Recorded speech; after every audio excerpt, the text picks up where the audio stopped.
Adani group সহ বাংলাদেশে ভারতীয় যেসব ব্যবসা প্রতিষ্ঠান কাজ করছে তাদের সঙ্গে করা চুক্তি পরীক্ষা করে দেখবে নোবেলজয়ী প্রফেসর ডক্টর মোহাম্মদ ইউনূসের নেতৃত্বাধীন বাংলাদেশের অন্তর্বর্তীকালীন সরকার।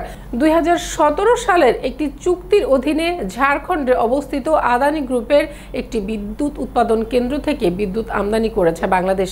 অন্তর্বর্তী সরকার এই চুক্তিগুলোর শর্ত জানতে চায়, যাচাই করে দেখতে চায় বিদ্যুতের জন্য যে মূল্য দেয়া হচ্ছে তা যথার্থ কিনা। বিস্তারিত দেখুন ডেস্ক রিপোর্টে।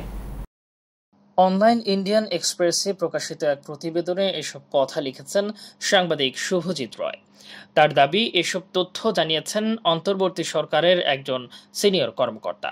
তিনি বলেছেন, আদানির ব্যবসার মতো ভারতীয় ব্যবসাগুলোর বিষয়ে যাচাই বাছাই করা হবে। দেখা হবে কি জাতীয় চুক্তি স্বাক্ষর হয়েছে, তাতে কি কি শর্তাবলী আছে। দেশের আইন না মানা কোনো বিদেশি কোম্পানি থাকতে পারে না, এজন্যই এসব তদন্ত করা হবে। ভারতীয় ব্যবসা প্রতিষ্ঠানকে টার্গেট করে এসব করা হবে না। এখানে তারা কি করছে তা যাচাই করে দেখা হবে বাংলাদেশ কতটা মূল্য পরিশোধ করছে, সেটা ন্যায্য কিনা। এসব প্রশ্নই সামনে আসবে। উল্লেখ্য, 1496 মেগাওয়াট বিদ্যুৎ কেনা বিষয়ক 25 বছর মেয়াদী পাওয়ার পারচেজ এগ্রিমেন্ট PPA 2017 সালের নভেম্বরে আদানি পাওয়ার লিমিটেড ও বাংলাদেশ বিদ্যুৎ উন্নয়ন বোর্ড স্বাক্ষর করে। এর অধীনে AJPL এর গোড্ডায় অবস্থিত বিদ্যুৎ কেন্দ্র থেকে উৎপাদিত বিদ্যুতের শতভাগ কেনার কথা বাংলাদেশের। এই বিদ্যুৎ কেন্দ্রটি শতভাগ আমদানি করা কয়লা দিয়ে চলে। 2019 সালের মার্চে এই বিদ্যুৎ উৎপাদন ইউনিটকে স্পেশাল ইকোনমিক জোন ঘোষণা দেয় ভারত সরকার। বিদ্যুৎ কেন্দ্রটি 2023 সালের এপ্রিল থেকে জুনে পুরোপুরি বাণিজ্যিক কার্যক্রম চালায়। এই সময়ে তারা বাংলাদেশ ভিত্তিক লোডের শতকরা 7 থেকে 10 ভাগ সরবরাহ করে। 2023-24 সালে তারা প্রায় 7,508 মিলিয়ন ইউনিট বিদ্যুৎ রপ্তানি করে। এই সময় বাংলাদেশে ভারত মোট বিদ্যুৎ রপ্তানি করে 11,934 মিলিয়ন ইউনিট। তার মধ্যে আদানি রপ্তানি করে শতকরা প্রায় 63 ভাগ। মূল্যের দিক দিয়ে বাংলাদেশে ভারতের বিদ্যুৎ রপ্তানি ছাড়িয়ে যায় $100 কোটি।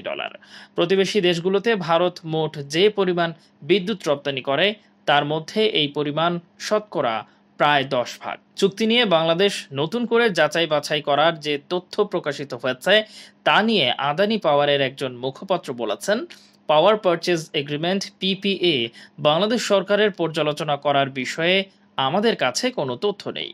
সত্যিকার অংশীদারিত্বের চেতনায় আমাদের কাছে বাংলাদেশের বিপুল বকেয়া সত্ত্বেও তাদের অব্যাহতভাবে আমরা বিদ্যুৎ সরবরাহ দিয়ে যাচ্ছি। বাংলাদেশ কর্তৃপক্ষের সঙ্গে আমাদের অব্যাহত যোগাযোগ রয়েছে। তাদেরকে আমরা বকেয়া পরিশোধের অনুরোধ করেছি, কারণ তা না হলে আমাদের অপারেশন টেকসই হবে না। ওদিকে 9 September the financial Times report করেছে, বাংলাদেশের অন্তর্বর্তী সরকারকে আদানি কমপক্ষে $50 কোটি বকেয়া পাওনা পরিশোধের জন্য সতর্ক করেছে। এই অর্থ পরিশোধ না করার ফলে তাদের কর্মকাণ্ড অস্থিতিশীল হয়েছে। এই রিপোর্টে বাংলাদেশের জ্বালানি বিষয়ক উপদেষ্টা মোহাম্মদ ফজলুল কবির খানকে উদ্ধৃত করা হয়েছে। তিনি বলেছেন, $3.7 বিলিয়ন মোট বিদ্যুতের দায়বদ্ধতার মুখে বাংলাদেশ। আদানিকে $492 মিলিয়ন পাওনা পরিশোধে বিলম্ব হচ্ছে। তাদের কাছে বাংলাদেশের মোট বকেয়া $800 মিলিয়ন। এমন অবস্থায় ভারতের সঙ্গে সম্পর্কের বিষয়ে বিস্তারিতভাবে ওই কর্মকর্তা বলেছেন। তিনি বলেন, ভারতের সঙ্গে আমরা একটি স্থিতিশীল সম্পর্ক চাই, একটি নিরপেক্ষ সম্পর্ক চাই। তিনি আরও বলেন, শেখ হাসিনাকে আশ্রয় দেওয়ায় একটি সমস্যা হয়েছে।